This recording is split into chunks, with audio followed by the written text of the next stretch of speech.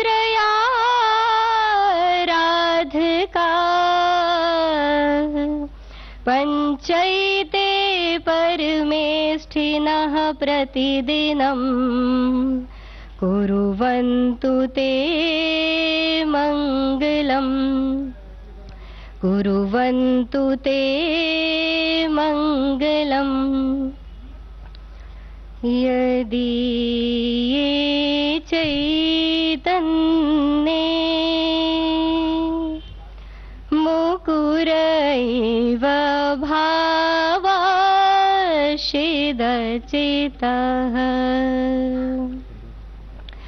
समं भान्ति ध्रुव्य व्ययजने लसन्तो करता जगत साक्षी मार्गा प्रकटन परो भानो रे भयो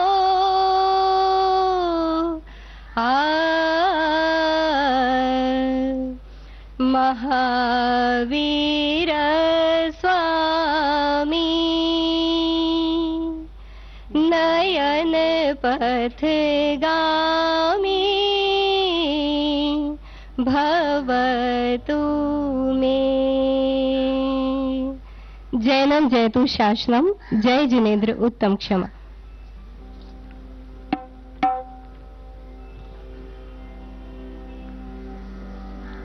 सतनाम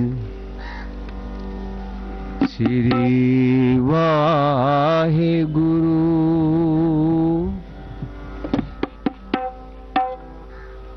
सतगुरु तुमरे काज सवारे सतगुरु तुमरे काज सवारे थिर कर बैसो हर जन प्यारे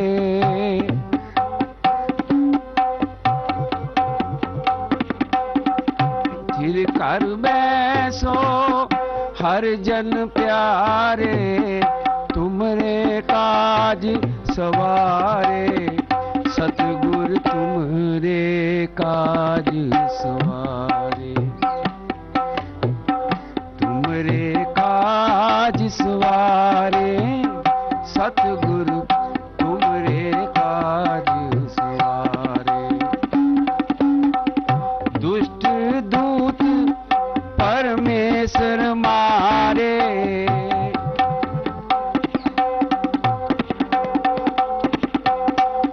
जन की पैज रखी कर तारे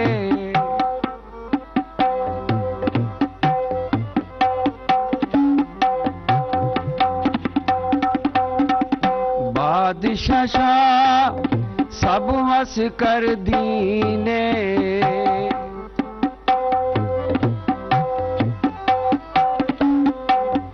बादशाह सब वस कर दीने अमृत नाम महारस पीने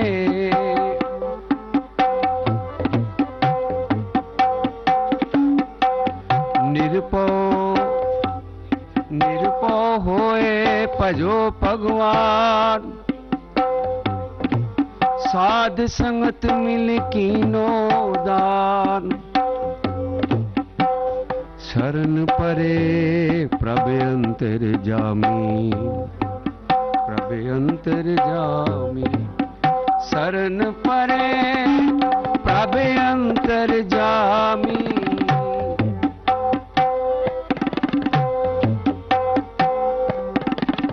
शरण परे प्रभ अंतर जामी नानक ओट पकड़ी प्रभ स्वामी तुमरे काज सवारे सतगुरु तुमरे काज सवारे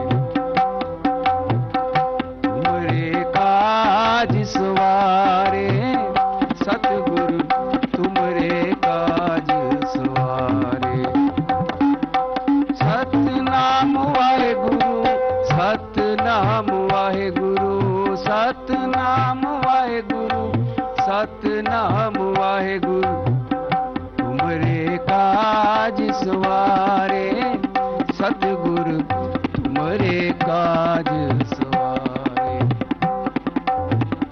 तुमरे काज सवारे सतगुरु तुमरे काज सवारे फिर कर बैसो हर जन प्यारे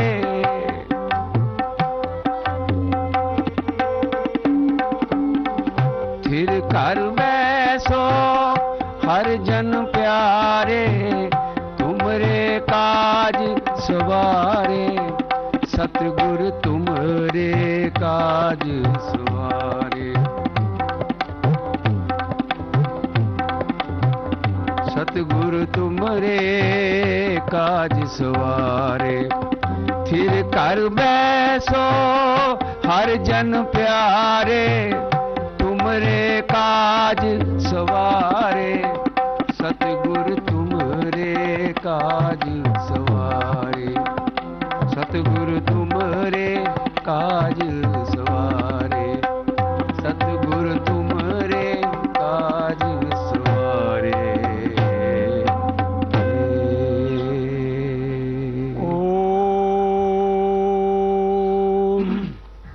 श्री सद्गुरु चरण कमलेभ्यो नमः। अथर्ववेद भूमि सूक्तस्य केषाञ्चन मंत्राणां पाठः। हरिः ओम।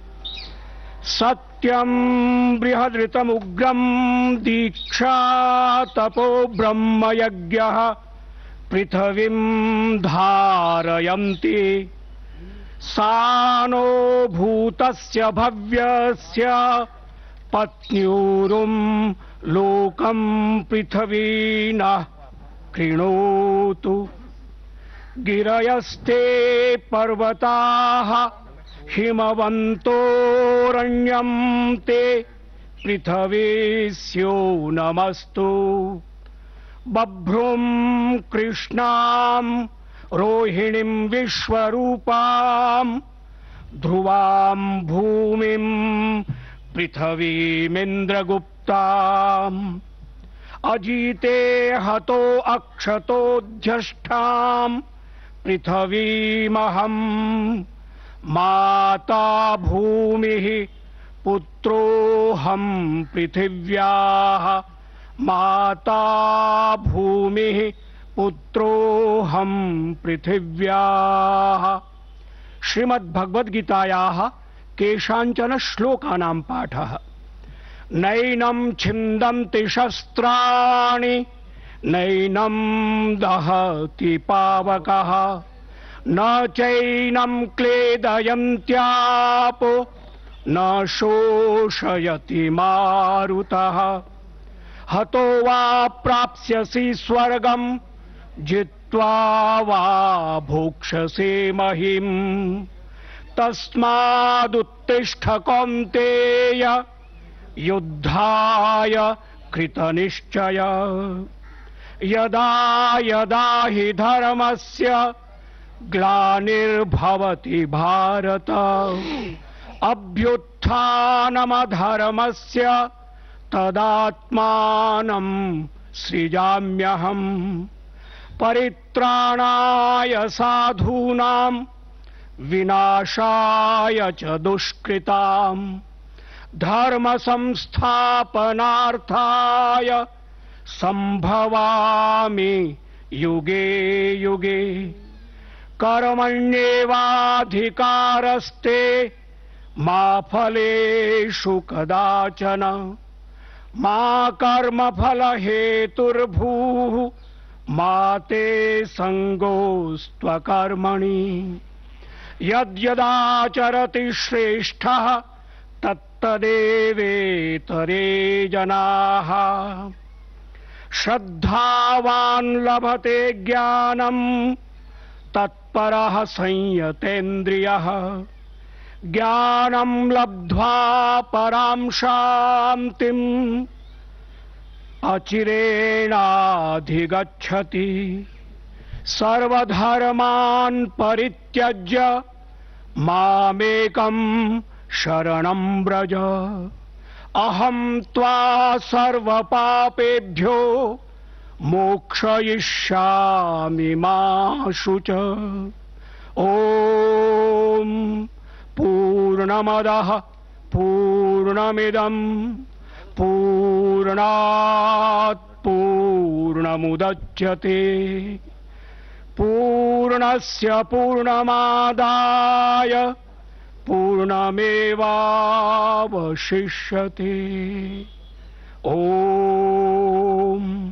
शान्तिः शान्तिः शांति।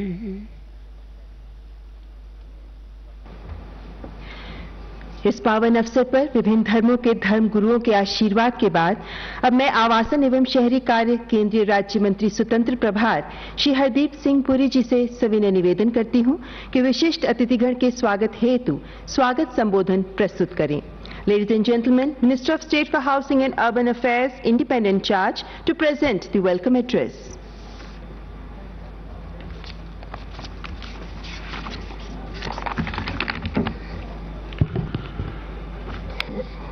आदरणीय प्रधानमंत्री जी, माननीय सभापति महोदय, केंद्रीय मंत्रिमंडल में मेरे वरिष्ठ साथी श्री प्रहलाद जोशी जी, माननीय उपाध्यक्ष राज्यसभा श्री हरिवंश जी एवं उपस्थित सभी महानुभावों का मैं आज के कार्यक्रम में स्वागत करना चाहूंगा। आदरणीय प्रधानमंत्री जी, आपके करकमलों द्वारा जो आज हमारी पार्लियामेंट बिल्डिंग का शिलान्यास हो रहा है, ये सिर्फ भारत के लोकतंत्र के लिए नहीं, विश्व में लोकतंत्र की परंपरा के लिए भी एक महत्वपूर्ण दिवस माना जाएगा। जब भी डेमोक्रेसी की चर्चा होती है और जो डेमोक्रेसी का नैरेटिव है, उसमें इस बात की जानकारी शायद कम है कि गणतंत्र और लोकतंत्र भारत में बहुत पूर्व से विद्यमान रहे हैं। जब यूनानी यात्री मेगास्थनीज भारत में 302 वर्ष पूर्व ईसा पूर्व में आए थे, तो उन्होंने भारत में गणतंत्र को देखा था और अपनी पुस्तिका इंडिका में इसकी चर्चा भी की थी। इसी तरह गौतम बुद्ध जी के काल में भी वैशाली में गणराज्य का स्वरूप मौजूद था। आदरणीय प्रधानमंत्री जी, पिछले 6 वर्ष के कार्यकाल में आपने हमारे देश के गौरवशाली इतिहास का समावेश करते हुए एक आधुनिक, मजबूत, संपन्न और आत्मनिर्भर भारत की आधारशिला रखी है। इस क्रम में आज एक बहुत महत्वपूर्ण दिन है। जो हमारे मौजूदा संसद भवन है, वह 93 वर्ष पूर्व एक इंपीरियल लेजिस्लेटिव काउंसिल के रूप में बनाया गया था। जब इसकी कल्पना की गई और जब इसका निर्माण हुआ, तब कभी भी इससे स्वतंत्र भारत के बाइकैमरल लेजिस्लेचर के अनुसार नहीं सोचा गया था। हमारे वर्तमान संसद भवन में विधायिका के संचालन में हमेशा से बड़ी परेशानियां आती रही हैं, जिन्हें पूर्व के सभापतियों द्वारा रेखांकित भी किया गया था।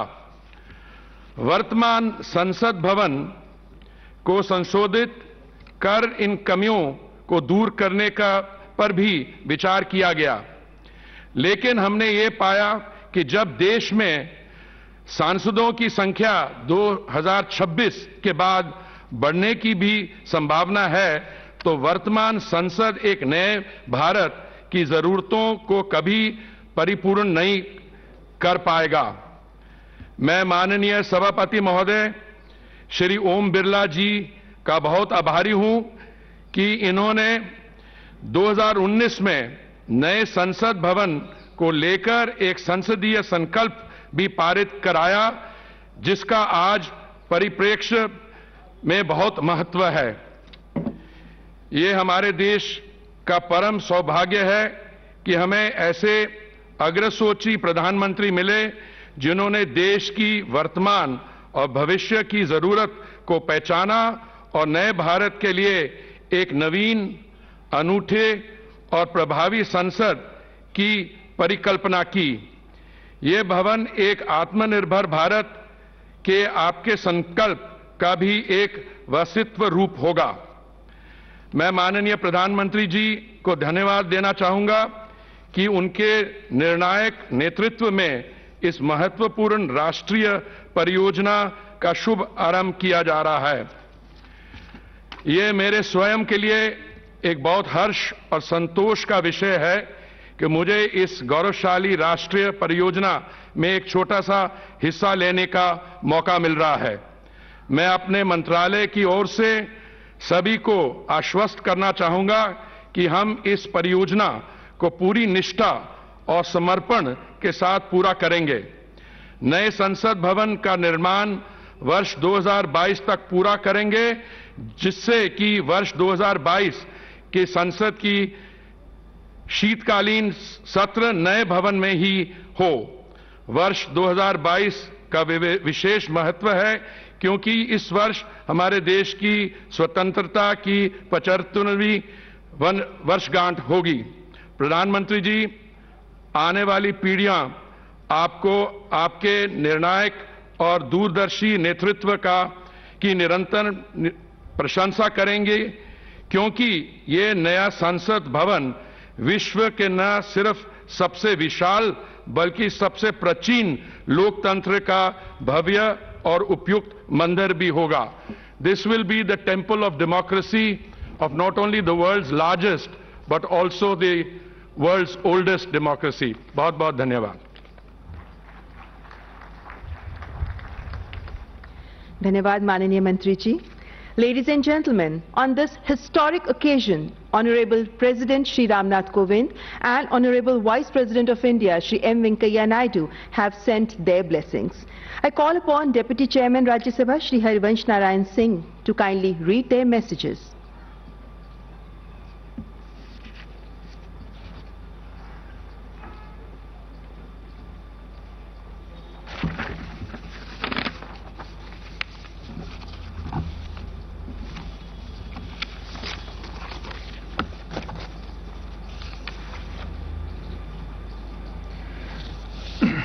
आदरणीय प्रधानमंत्री जी, माननीय स्पीकर लोकसभा श्री ओम बिरला जी, माननीय मंत्री श्री प्रहलाद जोशी जी, माननीय श्री हरदीप सिंह पुरी जी, इस ऐतिहासिक, पुनीत, यादगार, चिर प्रतीक्षित अवसर पर मौजूद सभी लोगों को मेरा नमस्कार, अभिनंदन।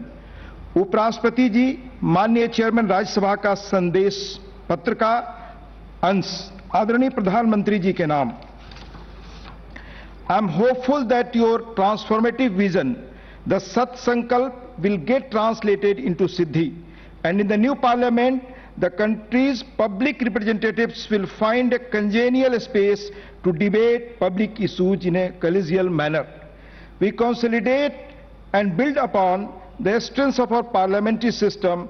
It's my fervent hope that the new parliament will become the sacred venue for us to strengthen the India's democratic roots and propel it onto a faster, sustained, inclusive development trajectory.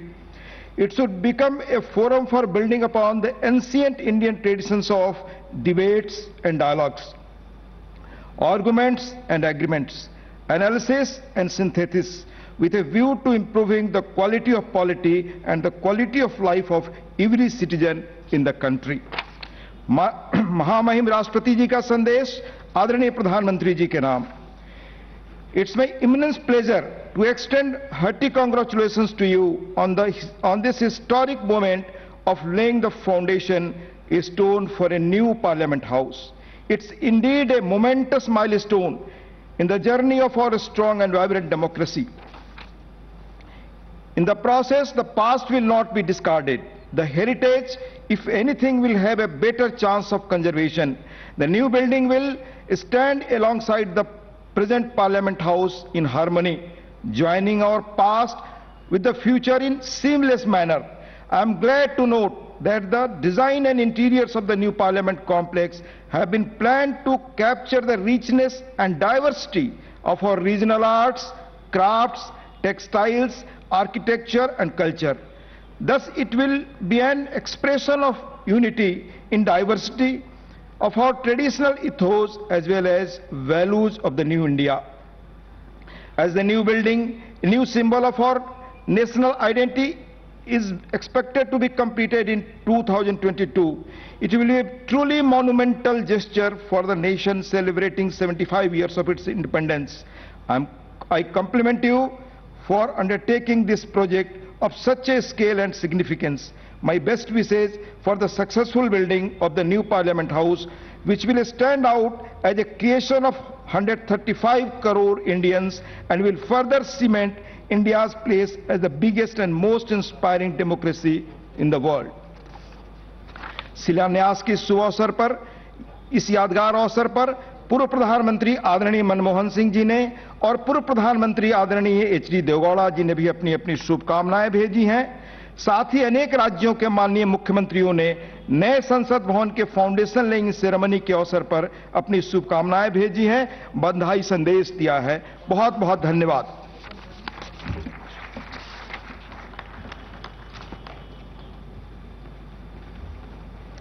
धन्यवाद माननीय उपसभापति जी। मान्यवर, अब मैं लोकसभा अध्यक्ष माननीय श्री ओम बिरला जी से विनम्र अनुरोध करती हूं कि अपने संबोधन से हमें अनुग्रहित करें।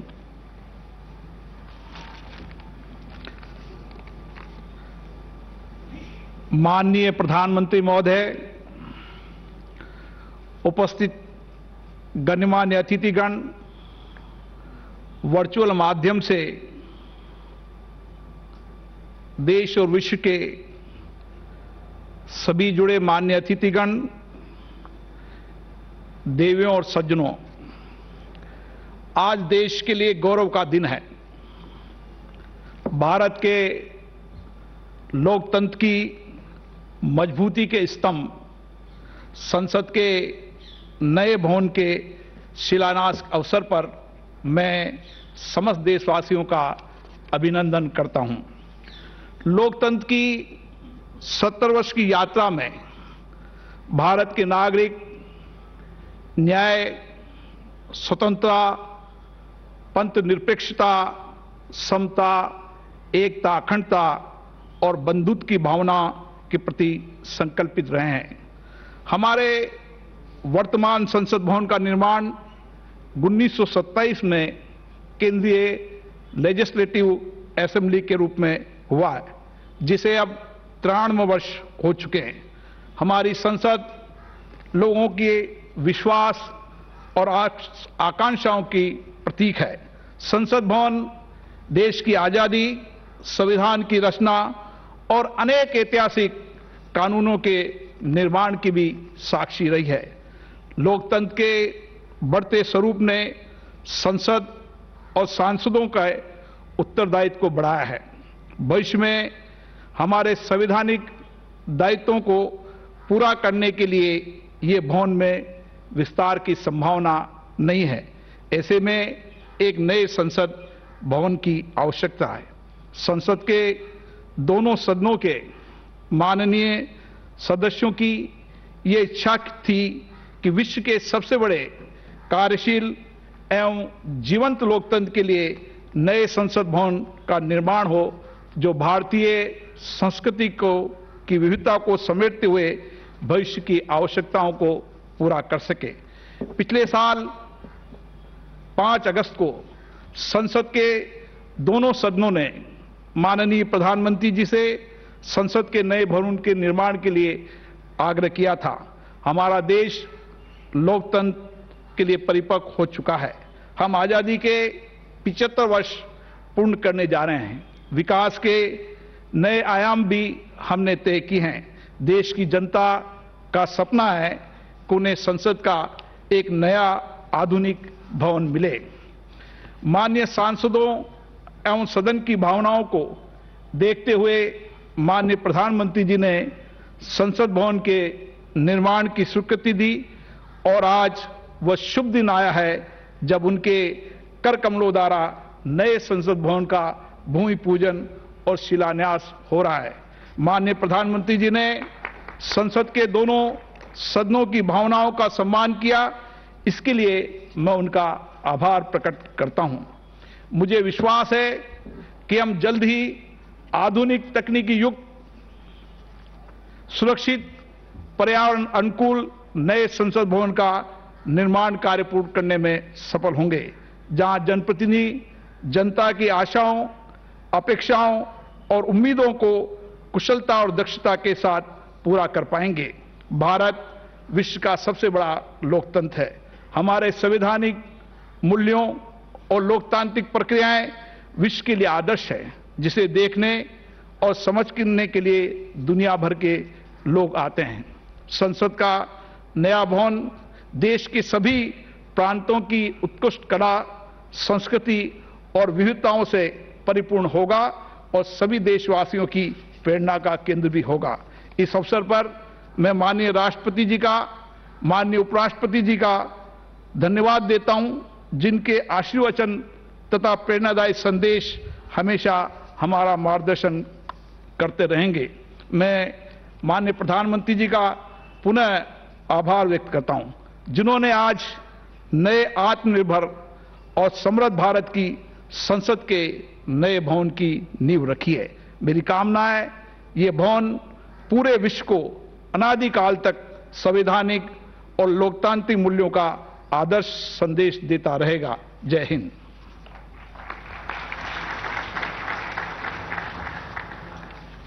धन्यवाद माननीय लोकसभा अध्यक्ष जी।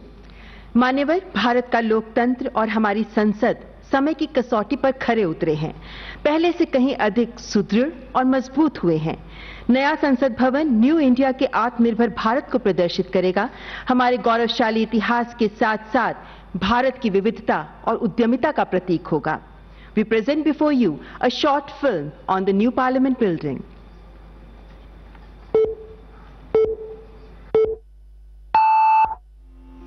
भारत दुनिया का सबसे बड़ा लोकतंत्र,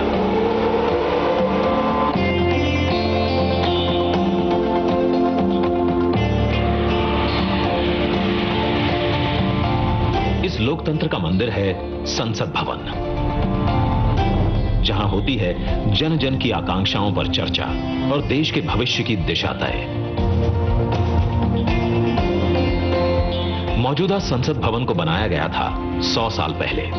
इन 100 सालों में आवश्यकताओं के अनुरूप इसे कई बार रिपेयर और रेनोवेट किया जा चुका है, पर अब पुरानी संरचना में सीटिंग क्षमता बढ़ाना मुमकिन नहीं, और ना ही मुमकिन है इंफ्रास्ट्रक्चर और टेक्नोलॉजी में सुधार कर उसे अपग्रेड करना। इसीलिए आज नया संसद भवन एक विकल्प नहीं, बल्कि 21वीं सदी के नए और आत्मनिर्भर भारत के लिए जरूरत बन गया है।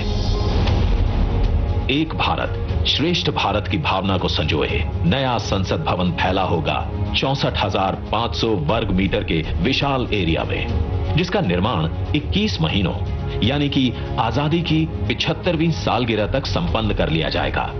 और इसे खास बनाएगा हमारी सांस्कृतिक विविधताओं से प्रेरित इसका त्रिभुजाकार डिजाइन, जिसे बेहतर स्पेस मैनेजमेंट के लिए भूकंपरोधी सिस्टम के मुताबिक Z और Z+ लेवल की सुरक्षा सुनिश्चित करने, इको फ्रेंडली ग्रीन कंस्ट्रक्शन से बिजली खपत को 30% तक कम करने और अगले 150 से ज्यादा सालों की जरूरतों पर खरा उतरने के लिए बनाया जाएगा। नए संसद भवन की कुल सीटिंग क्षमता पहले के मुकाबले 150% से भी अधिक होगी। मतलब अब लोकसभा कक्ष में 888, राज्यसभा कक्ष में 384, जबकि संयुक्त संसद अधिवेशन में 1272 सांसदों की सीटिंग क्षमता होगी। साथ ही डिजिटल इंटरफेस और आधुनिक सुविधाओं से युक्त होंगे सांसद कार्यालय, और लोकसभा और राज्यसभा हॉल होंगे हाई क्वालिटी ऑडियो वीडियो और हर एक डेस्क इलेक्ट्रॉनिक गैजेट से लैस। इसके अलावा यहां पर होगा भारत की भव्य विरासत को दर्शाता संविधान हॉल, पुस्तकालय, समिति कक्ष और भोजन क्षेत्र। मतलब कि नया संसद भवन होगा 130 करोड़ देशवासियों की आशाओं को नई बुलंदियां देने वाला, हमारे देश के मजबूत लोकतंत्र को नए आयाम देने वाला, क्षेत्रीय कला, कौशल और कारीगरी की अद्भुत झलकियों को अपने कण कण में समाने वाला, और विशाल स्पेस और चेंबर्स से कहीं बढ़कर हमारे देश के विराट लोकतांत्रिक लक्ष्यों को साकार करने वाला। जैसे औपनिवेशिक काल के पुराने शहीद स्मारक के सामने हमने बनाया है नेशनल वॉर मेमोरियल, ठीक वैसे ही पुराने संसद भवन के सामने आज हम बनाने जा रहे हैं नए और आत्मनिर्भर भारत को समर्पित नया संसद भवन। तो आइए आज इस ऐतिहासिक पल का साक्षी बनते हैं जब प्रधानमंत्री नरेंद्र मोदी करने जा रहे हैं भारत के नए संसद भवन का शिलान्यास।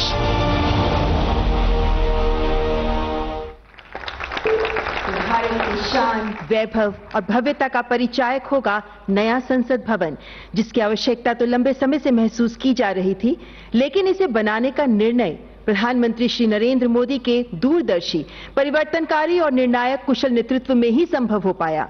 आपके मार्गदर्शन में बनने वाला नया संसद भवन संकल्प से सिद्धि का, न्यू इंडिया एट 75 के विजन का अनुपम उदाहरण प्रस्तुत करेगा। इस शुभ अवसर पर मैं परम श्रद्धेय आदरणीय प्रधानमंत्री जी से करबद्ध आग्रह करती हूं कि अपने आशीर्वचनों से हमारा मार्गदर्शन करें। Ladies and gentleman, please welcome honourable prime minister.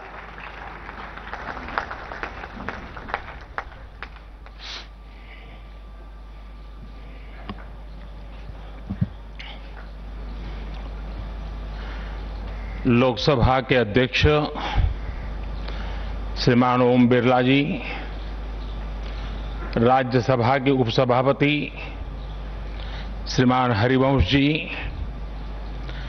केंद्रीय मंत्रिपरिषद के मेरे साथी श्री प्रहलाद जोशी जी, श्री हरदीप सिंह पुरी जी, अन्य राजनीतिक दलों के प्रतिनिधिगण, वर्चुअल माध्यम से जुड़े अनेक देशों के पार्लियामेंट के स्पीकर्स, यहां उपस्थित अनेक देशों के एम्बेसडर्स, इंटर पार्लियामेंट्री यूनियन के मेंबर्स, अन्य महानुभाव और मेरे प्यारे देशवासियों,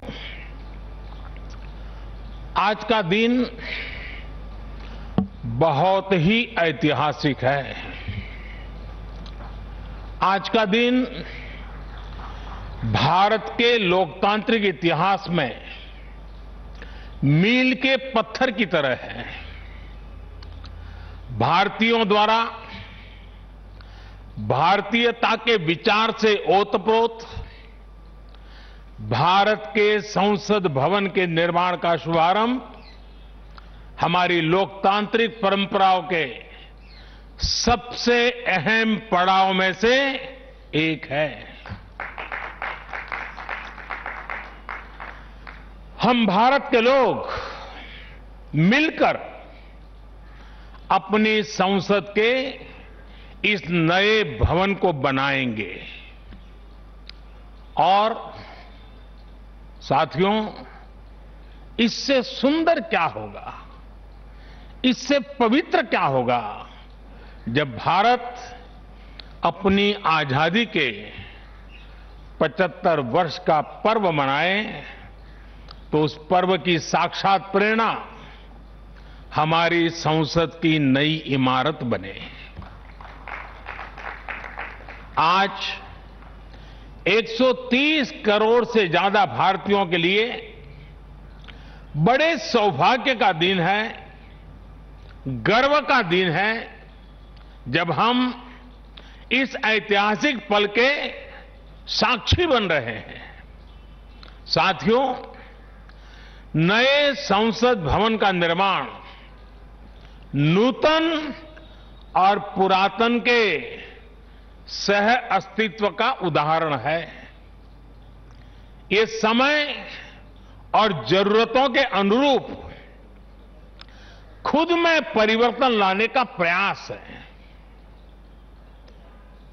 मैं अपने जीवन में वो क्षण कभी नहीं भूल सकता जब 2014 में पहली बार एक सांसद के तौर पर मुझे संसद भवन में आने का अवसर मिला था।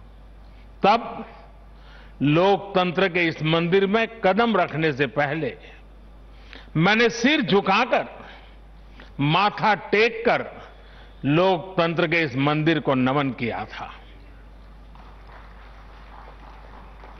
हमारे वर्तमान संसद भवन ने आजादी के आंदोलन और फिर स्वतंत्र भारत को गढ़ने में अपनी अहम भूमिका निभाई है। आजाद भारत की पहली सरकार का गठन भी यही हुआ और पहली संसद भी यहीं बैठी। इसी संसद भवन में हमारे संविधान की रचना हुई, हमारे लोकतंत्र की पुनर्स्थापना हुई। बाबा साहब आम्बेडकर और अन्य वरिष्ठों ने सेंट्रल हॉल में गहन मंथन के बाद हमें अपना संविधान दिया। संसद की मौजूदा इमारत स्वतंत्र भारत के हर उतार चढ़ाव, हमारी हर चुनौतियां, हमारे समाधान, हमारी आशाओं आकांक्षाओं, हमारी सफलता का प्रतीक रही है। इस भवन में बना प्रत्येक कानून, इन कानूनों के निर्माण के दौरान संसद भवन में कही गहरी अनेक गहरी बातें, ये सब हमारे लोकतंत्र की धरोहर है। लेकिन साथियों, संसद के शक्तिशाली इतिहास के साथ ही यथार्थ को भी स्वीकारना उतना ही आवश्यक है। ये इमारत अब करीब करीब 100 साल की हो रही है। बीते दशकों में इसे तत्कालीन जरूरतों को देखते हुए निरंतर अपग्रेड किया गया। इस प्रक्रिया में कितनी ही बार दीवारों को तोड़ा गया है, कभी नया साउंड सिस्टम, कभी फायर सेफ्टी सिस्टम, कभी आईटी सिस्टम। लोकसभा में बैठने की जगह बढ़ाने के लिए तो दीवारों को भी हटाया गया। इतना कुछ होने के बाद संसद का ये भवन अब विश्राम मांग रहा है। अभी लोकसभा अध्यक्ष जी भी बता रहे थे कि किस तरह बरसों से मुश्किलों भरी स्थिति रही है। बरसों से नए संसद भवन की जरूरत महसूस की गई है। ऐसे में ये हम सभी का दायित्व बनता है कि 21वीं सदी के भारत को अब एक नया संसद भवन मिले। इसी दिशा में आज ये शुभारंभ हो रहा है और इसलिए आज जब हम एक नए संसद भवन का निर्माण कार्य शुरू कर रहे हैं तो वर्तमान संसद परिषद के जीवन में नए वर्ष भी जोड़ रहे हैं। साथियों, नए संसद भवन में ऐसी अनेक नई चीजें की जा रही हैं जिससे सांसदों की एफिशिएंसी बढ़ेगी, उनके वर्क कल्चर में आधुनिक तौर तरीके आएंगे। अब जैसे अपने सांसदों से मिलने के लिए उनके संसदीय क्षेत्र से लोग आते हैं, तो अभी जो संसद भवन है उसमें लोगों को बहुत दिक्कत होती है। आम जनता को दिक्कत होती है, नागरिकों को दिक्कत होती है। आम जनता को अपनी कोई परेशानी अपने सांसद को बतानी है, कोई सुख दुख बांटना है, तो इसके लिए भी संसद भवन में स्थान की बहुत कमी महसूस होती है। भविष्य में प्रत्येक सांसद के पास ये सुविधा होगी कि वो अपने क्षेत्र के लोगों से यहीं निकट में ही, इसी ये विशाल परिसर के बीच में ही उनको एक व्यवस्था मिलेगी ताकि वो अपने संसदीय क्षेत्र से आए लोगों को उनके सुख दुख बांट सके। साथियों, पुराने संसद भवन ने स्वतंत्रता के बाद के भारत को दिशा दी। तो नया भवन आत्मनिर्भर भारत के निर्माण का गवाह बनेगा। पुराने संसद भवन में देश की आवश्यकताओं की पूर्ति के लिए काम हुआ, तो नए भवन में 21वीं सदी के भारत की आकांक्षाएं पूरी की जाएगी। जैसे आज इंडिया गेट से आगे नेशनल वॉर मेमोरियल ने राष्ट्रीय पहचान बनाई है, वैसे ही संसद का नया भवन अपनी पहचान स्थापित करेगा। देश के लोग, आने वाली पीढ़ियां नए भवन को देखकर गर्व करेगी कि ये स्वतंत्र भारत में बना है। आजादी के 75 वर्ष का स्मरण करते हुए इसका निर्माण हुआ है। साथियों, संसद भवन की शक्ति का स्रोत, उसकी ऊर्जा का स्रोत हमारा लोकतंत्र है। आजादी के समय किस तरह से एक लोकतांत्रिक राष्ट्र के रूप में भारत के अस्तित्व पर संदेह और शंकाएं जताई गई थी, ये इतिहास का हिस्सा है। अशिक्षा, गरीबी, सामाजिक विविधता और अनुभवहीनता जैसे अनेक तर्कों के साथ ये भविष्यवाणी भी कर दी गई थी कि भारत में लोकतंत्र असफल हो जाएगा।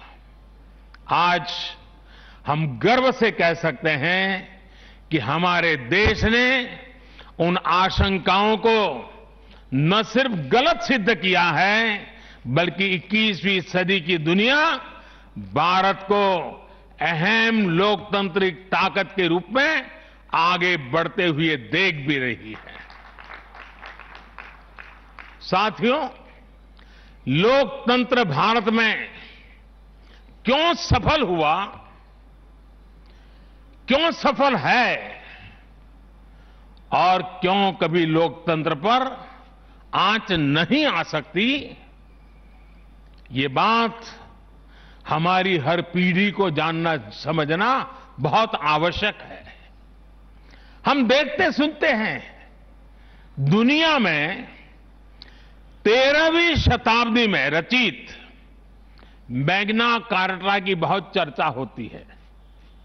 कुछ विद्वान इसे लोकतंत्र की बुनियाद भी बताते हैं, लेकिन ये भी बात उतनी ही सही है कि मैग्ना कार्टा से भी पहले 12वीं शताब्दी में, 12th सेंचुरी में ही भारत में भगवान बसवेश्वर का अनुभव मंटपम अस्तित्व में आ चुका था। अनुभव मंटपम के रूप में उन्होंने लोक संसद का न सिर्फ निर्माण किया था, बल्कि उसका संचालन भी सुनिश्चित किया था। और भगवान बसवेश्वर जी ने कहा था, ಈ ಅನುಭವ ಮಂಟಪ ಜನಸಭಾ ನಾದಿನ ಮಟ್ಟು ರಾಷ್ಟ್ರದ ಉನ್ನತಿಗೆ ಹಾಗೂ ಅಭಿವೃದ್ಧಿಗೆ ಪುರಗಾವಗಿ ಕೆಲಸ ಮಾಡುತ್ತದೆ। यानी ये अनुभव मंटपम एक ऐसी जनसभा है जो राज्य और राष्ट्र के हित में और उनकी उन्नति के लिए सभी को एकजुट होकर काम करने के लिए प्रेरित करती है। अनुभव मंटपम लोकतंत्र का ही तो एक स्वरूप था। साथियों, इस कालखंड के और पहले जाएं तो तमिलनाडु में चेन्नई से 80-85 किलोमीटर दूर उत्तरा मेरूर नाम के गांव में एक बहुत ही ऐतिहासिक साक्ष्य दिखाई देता है। इस गांव में चोल साम्राज्य के दौरान 10वीं शताब्दी में पत्थरों पर तमिल में लिखी गई पंचायत व्यवस्था का वर्णन है 10th सेंचुरी। और इसमें बताया गया है कि कैसे हर गांव को कुडुंब में कैटेगराइज किया जाता था, जिनको अगर आज की भाषा में कहना है तो हम आज उसको एक वार्ड कह सकते हैं।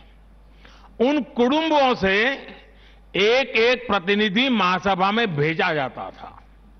और जैसा आज भी होता है, इस गांव में 1000 वर्ष पूर्व जो महासभा लगती थी वो आज भी वहां मौजूद है। और साथियों, 1000 वर्ष पूर्व बनी इस लोकतांत्रिक व्यवस्था में एक और बात बहुत महत्वपूर्ण थी। उस पत्थर पे लिखा हुआ है, उस शिलालेख में वर्णन है इसका, और उसमें कहा गया है कि जनप्रतिनिधि को चुनाव लड़ने के लिए अयोग्य घोषित करने का भी प्रावधान था उस जमाने में। और नियम क्या था? नियम यह था कि जो जनप्रतिनिधि अपनी संपत्ति का ब्यौरा नहीं देगा, वो और उसके करीबी रिश्तेदार चुनाव नहीं लड़ पाएंगे। कितने सालों पहले, सोचिए कितनी बारीकी से उस समय पर हर पहलू को सोचा गया, समझा गया, अपनी लोकतांत्रिक परंपराओं का हिस्सा बनाया गया। साथियों, लोकतंत्र का हमारे इतिहास देश के हर कोने में नजर आता है, कोने कोने में नजर आता है। कुछ शब्दों से तो हम बराबर परिचित हैं, सभा, समिति, गणपति, गणाधिपति, ये शब्दावली हमारे मन मस्तिष्क में सदियों से प्रवाहित है। सदियों पहले शाक्य, मल्ल और बेजी जैसे गणतंत्र हो, लिच्छवी, मल्लक, मड़क और कंबोज जैसे गणराज्य हो, या फिर मौर्य काल में कलिंग, सभी ने लोकतंत्र को ही शासन का आधार बनाया था। हजारों साल पहले रचित हमारे वेदों में से ऋग्वेद में लोकतंत्र के विचार को समज्ञान यानी समूह चेतना, कलेक्टिव कॉन्शियसनेस के रूप में देखा गया है। साथियों, आमतौर पर अन्य जगहों पर जब डेमोक्रेसी की चर्चा होती है तो ज्यादातर चुनाव की प्रक्रिया, इलेक्टेड मेंबर्स, उनके गठन की रचना, शासन प्रशासन, लोकतंत्र की परिभाषा इन्हीं चीजों के आसपास रहती है। इस प्रकार की व्यवस्था पर अधिक बल देने को ही ज्यादातर स्थानों पर उसी को डेमोक्रेसी कहते हैं। लेकिन भारत में लोकतंत्र एक संस्कार है। भारत के लिए लोकतंत्र जीवन मूल्य है, जीवन पद्धति है, राष्ट्र जीवन की आत्मा है। भारत का लोकतंत्र सदियों के अनुभव से विकसित हुई व्यवस्था है। भारत के लिए लोकतंत्र में जीवन मंत्र भी है, जीवन तत्व भी है, और साथ ही व्यवस्था का तंत्र भी है, तत्व भी है, तंत्र भी है। समय समय पर इसमें व्यवस्थाएं बदलती रही, प्रक्रियाएं बदलती रही, लेकिन आत्मा लोकतंत्र ही रही। और विडंबना देखिए, आज भारत का लोकतंत्र हमें पश्चिमी देशों से न समझाया जाता है। जब हम विश्वास के साथ अपने लोकतांत्रिक इतिहास का गौरवगान करेंगे तो वो दिन दूर नहीं जब दुनिया भी कहेगी India is mother of democracy, India is mother of democracy, India is mother of democracy. साथियों, भारत के लोकतंत्र में समाहित शक्ति ही देश के विकास को नई ऊर्जा दे रही है, देशवासियों को नया विश्वास दे रही है। दुनिया के अनेक देशों में जहां लोकतांत्रिक प्रक्रियाओं को लेकर अलग स्थिति बन रही है, वहीं भारत में लोकतंत्र नित्य नूतन हो रहा है। हाल के वर्षों में हमने देखा है कि कई लोकतांत्रिक देशों में अब वोटर टर्नआउट लगातार घट रहा है। इसके विपरीत भारत में हम हर चुनाव के साथ वोटर टर्नआउट को बढ़ाते हुए देख रहे हैं, बढ़ता हुआ देख रहे हैं। इसमें भी महिलाओं और युवाओं की भागीदारी निरंतर बढ़ती जा रही है। साथियों, इस विश्वास की, इस आस्था की वजह है भारत में लोकतंत्र हमेशा से ही गवर्नेंस के साथ ही मतभेदों और विरोधाभासों को सुलझाने का महत्वपूर्ण माध्यम भी रहा है। अलग अलग विचार, अलग अलग दृष्टिकोण, ये सब बातें एक वाइब्रेंट डेमोक्रेसी को सशक्त करते हैं।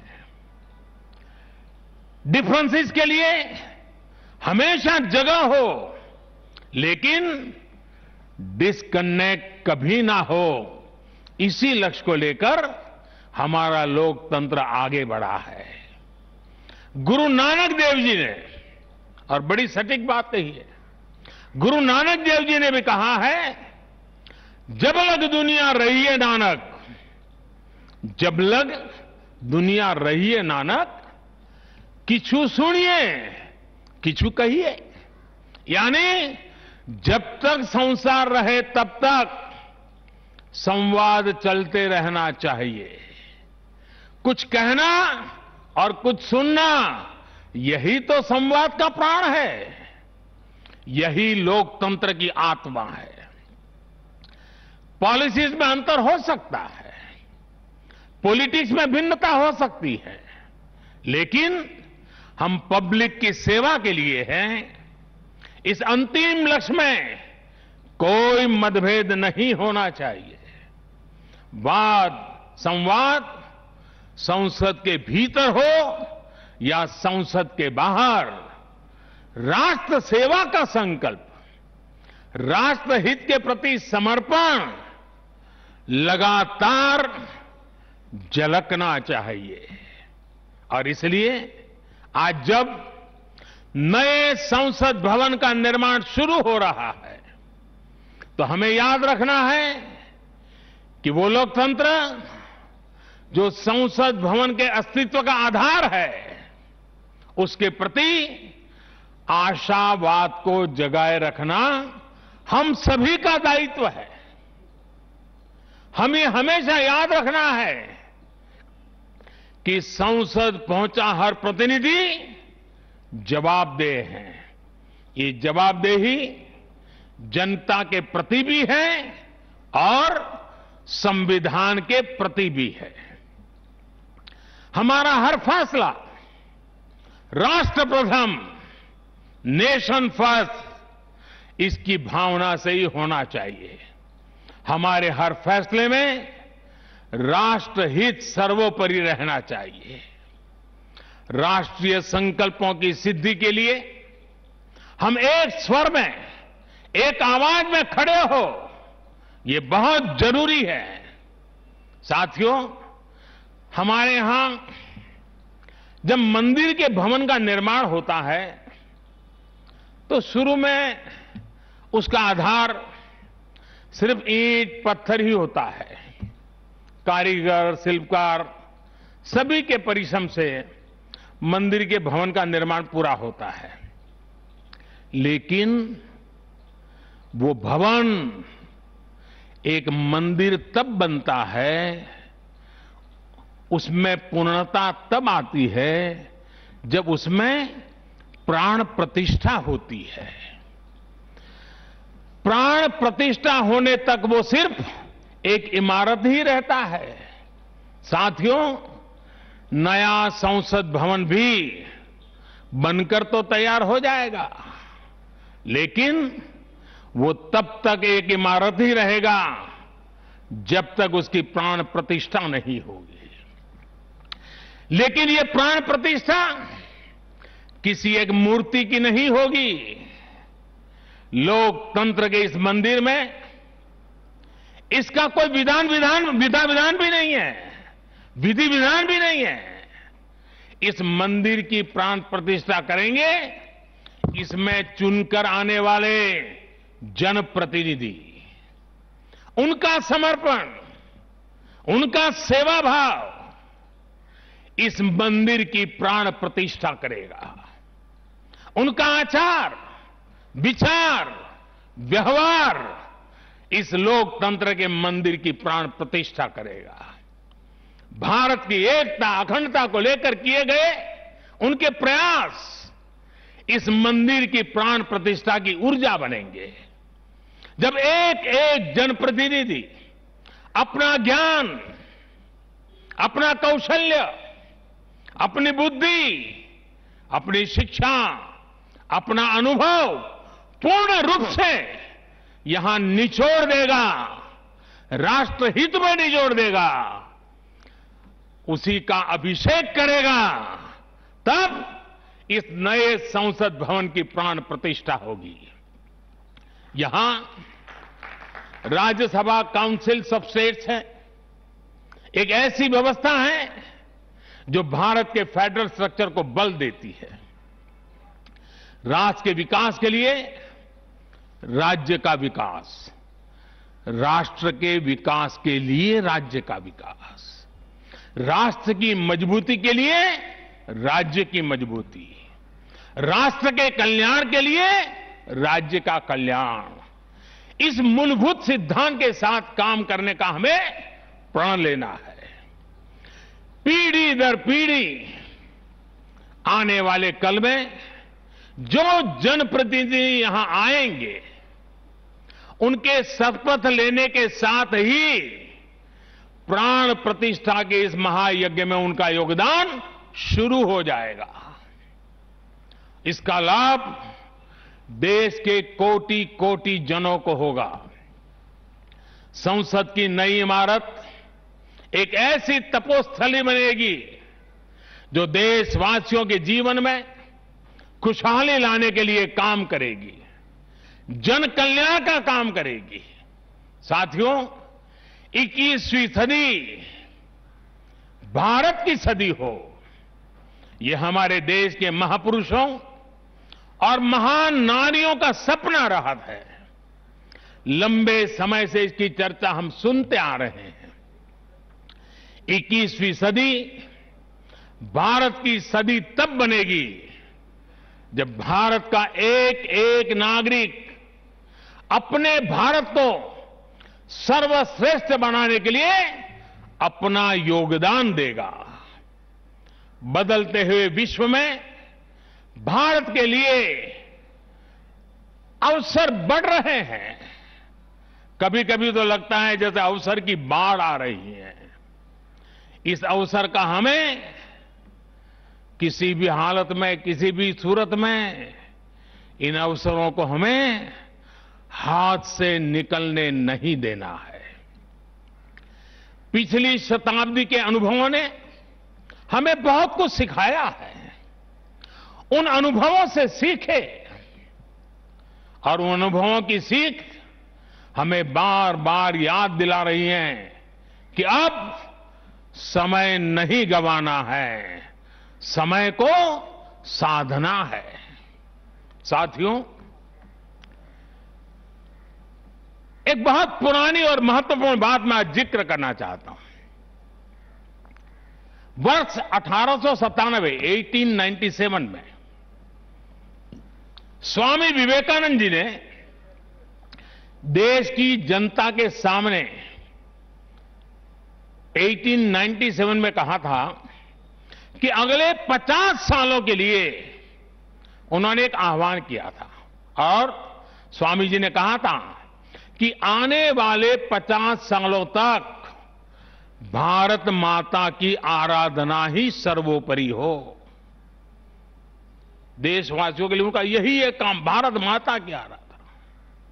और हमने देखा उस महापुरुष की वाणी की ताकत। इसके ठीक 50 वर्ष बाद 1947 में भारत को आजादी मिल गई थी। आज जब संसद के नए भवन का शिलान्यास हो रहा है तो देश को एक नए संकल्प का भी शिलान्यास करना है। हर नागरिक को नए संकल्प का शिलान्यास करना है। स्वामी विवेकानंद जी ने उनके उस आह्वान को याद करते हुए हम सबको ये संकल्प लेना है। ये संकल्प हो इंडिया फर्स्ट का, भारत सर्वोपरि। हम सिर्फ और सिर्फ भारत की उन्नति, भारत के विकास को ही अपनी आराधना बना ले। हमारा हर फैसला देश की ताकत बढ़ाए। हमारा हर निर्णय, हर फैसला एक ही तराजू में तोला जाए और वो तराजू है देश का हित सर्वोपरि, देश का हित सबसे पहले। हमारा हर निर्णय वर्तमान और भावी पीढ़ी के हित में हो। साथियों, स्वामी विवेकानंद जी ने तो 50 वर्ष की बात की थी। हमारे सामने 25-26 साल बाद आने वाली भारत की आजादी की 100वीं वर्षगांठ है, जब देश वर्ष 2047 में 2047 में अपनी स्वतंत्रता के 100वें वर्ष में प्रवेश करेगा। तब हमारा देश कैसा हो, हमें देश को कहां तक ले जाना है, इस 25-26 वर्ष कैसे हमें खप जाना है, इसके लिए हमें आज संकल्प लेकर काम शुरू करना है। जब हम आज संकल्प लेकर देश हित को सर्वोपरि रखते हुए काम करेंगे तो देश का वर्तमान ही नहीं बल्कि देश का भविष्य भी बेहतर बनाएंगे। आत्मनिर्भर भारत का निर्माण, समृद्ध भारत का निर्माण अब रुकने वाला नहीं है, कोई रोक भी नहीं सकता। साथियों, हम भारत के लोग ये प्रण करें, हमारे लिए देश हित से बड़ा और कोई हित कभी नहीं होगा।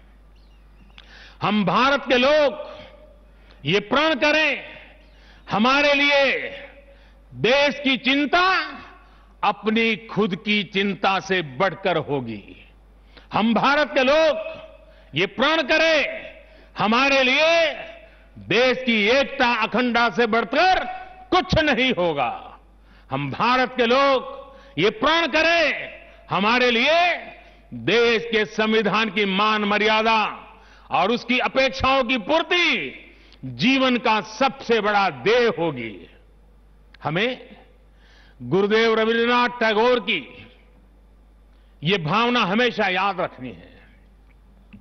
और गुरुदेव रविन्द्रनाथ टैगोर की भावना क्या थी? गुरुदेव कहते थे, एकोता उत्साहो धरो, एकोता उत्साहो धरो, জাতীয় উন্নতি করো, দুসুক ভুবনে সবে ভারতের জয়। यानी एकता का उत्साह थामे रहना है, हर नागरिक उन्नति करे, पूरे विश्व में भारत की जय जयकार हो। मुझे विश्वास है हमारी संसद का नया भवन हम सभी को एक नया आदर्श प्रस्तुत करने की प्रेरणा देगा। हमारी लोकतांत्रिक संस्थाओं की विश्वसनीयता हमेशा और मजबूत होती रहे। इसी कामना के साथ मैं अपनी वाणी को विराम देता हूं और 2047 के संकल्प के साथ पूरे देशवासियों को चल पड़ने के लिए निमंत्रण देता हूं। आप सबका बहुत बहुत धन्यवाद। धन्यवाद माननीय प्रधानमंत्री जी, आपके प्रेरणादायक शब्दों के लिए आपका हृदय से आभार। अंत्योदय से राष्ट्रोदय की संकल्पना को साकार करते मां भारती की सेवा में समर्पित माननीय प्रधानमंत्री जी, आपके मार्गदर्शन में बनने वाला नया संसद भवन विश्व की ललाट पर दमकते भारत के लोकतंत्र को समर्पित है, जो भारत सर्वोपरि का जो नारा आपने दिया उसे मूर्त रूप भी देगा। और धन्यवाद ज्ञापन के लिए मैं संसदीय कार्य मंत्री श्री प्रहलाद जोशी जी को आमंत्रित करती हूं।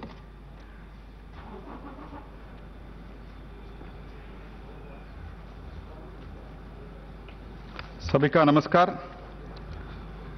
आज का दिन हम सब देशवासियों के लिए एक अविस्मरणीय दिन है। हमारा देश के नया संसद भवन का भूमि पूजन सुचारू रूप से संपन्न हुआ है।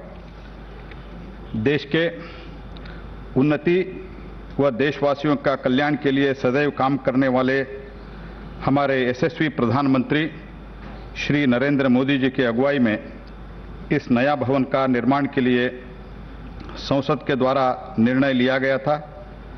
मुझे खुशी है कि आज इस काम का शुभारंभ हो चुका है। इसके लिए मैं माननीय प्रधानमंत्री, यशस्वी प्रधानमंत्री माननीय नरेंद्र मोदी जी का हृदय से धन्यवाद समर्पित करता हूं और आपके उद्बोधन भाषण के लिए भी मैं आपको बहुत बहुत धन्यवाद समर्पित करता हूं। इस चारित्रिक समारंभ के लिए महामहिम राष्ट्रपति, महामहिम उपराष्ट्रपति अपने शुभकामना व्यक्त की है, उनके लिए भी मैं आभार प्रकट करता हूं। और इस सभी काम में माननीय सभापति लोकसभा, स्पीकर लोकसभा श्रीमान ओम बिरला जी बहुत परिश्रम किया है। उनके नेतृत्व में निर्णय भी किया गया था। राज्यसभा में भी माननीय वेंकैया जी के नेतृत्व में निर्णय लिया गया था। इसलिए मैं माननीय ओम बिरला जी को और माननीय वेंकैया नायडू जी को भी मैं विशेष रूप से धन्यवाद समर्पित करता हूं। और इस सभी कामों में हमारे माननीय हरिवंश जी उपसभापति राज्यसभा हमको सब मार्गदर्शन दिया है, मैं उनको भी बहुत बहुत आभार व्यक्त करता हूं। और आप सभी को और वरिष्ठ नेतागण जो इधर बैठे हुए सबको मैं धन्यवाद समर्पित करता हूं। और विविध राज्यों के माननीय राज्यपाल और मुख्यमंत्रीगण वर्चुअली उपस्थित हुए हैं और वो सभी शुभकामनाएं ही हमको भेजा है। उसके लिए मैं उन सब लोगों को मैं हृदय से धन्यवाद समर्पित करता हूं। और इस कार्यक्रम में भाग लिए हुए हमारा सभी मीडिया बंधुओं को भी मैं धन्यवाद समर्पित करते हुए urban development minister Hardeep Singh Puri ji ने इस कार्यक्रम के लिए बहुत सुचारू रूप से अरेंजमेंट किया है, मैं उनको भी धन्यवाद समर्पित करते हुए मैं फिर से एक बार माननीय प्रधानमंत्री जी को बहुत बहुत धन्यवाद समर्पित करता हूं ये ऐतिहासिक निर्णय के लिए। धन्यवाद, नमस्कार।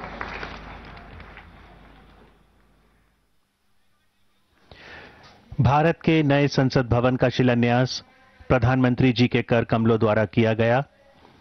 नए भवन के माध्यम से देश की लोकतांत्रिक धरोहर और सांस्कृतिक विविधता प्रदर्शित होगी। माननीय प्रधानमंत्री ने लोकतंत्र में पुरातन और नूतन के सह अस्तित्व पर बल दिया। उन्होंने कहा कि अगर पुराने संसद भवन ने स्वतंत्रता के बाद भारत को दिशा दी, तो नया भवन आत्मनिर्भर भारत के निर्माण का गवाह बनेगा। पुराने संसद भवन में देश की आवश्यकताओं की पूर्ति के लिए कार्य हुआ, तो नया भवन 21वीं सदी के भारत की आकांक्षाओं को पूरा करेगा। माननीय प्रधानमंत्री इस समय बातचीत करते हुए, साथ में गरिमामयी उपस्थिति Shri Om Birla, speaker Lok Sabha, Shri Harivansh Singh, deputy chairman Rajya Sabha. आशा है भारत की आजादी के 75 साल पूरा होने पर सन 2022 में संसद का सत्र नए भवन में आयोजित होगा।